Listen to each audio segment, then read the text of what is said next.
পহেলা বৈশাখে ভিন্নধর্মী আয়োজনে বেদে পরিবারের সঙ্গে আখাউড়ার একদল সাংবাদিক সময় কাটিয়েছেন। আনন্দ ভাগাভাগির পাশাপাশি তাদের নানা সংগ্রামের কথাও শুনেছেন।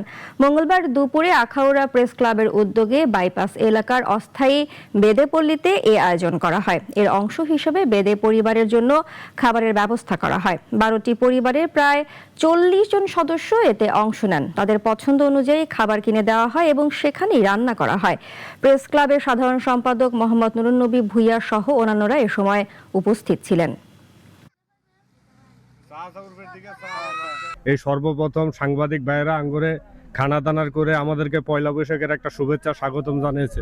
আমাদের বাইরে বাইরে বৈশাখী দিনে খাওয়াইতেছে খুশি হয়ে আমরা দোয়া করি। তাদের সাথে পয়লা বৈশাখের যে উদযাপনটি একদম ভিন্ন, আমার জীবনে এরকম আর আমি কখনো দেখিনি। বিভিন্ন অসহায় দরিদ্র দুস্থ মানুষের সহায়তায় কাজ করছে, কিন্তু বেদে পরিবারের সঙ্গে এবারই প্রথম পহেলা বৈশাখ উদযাপন করলাম আমরা।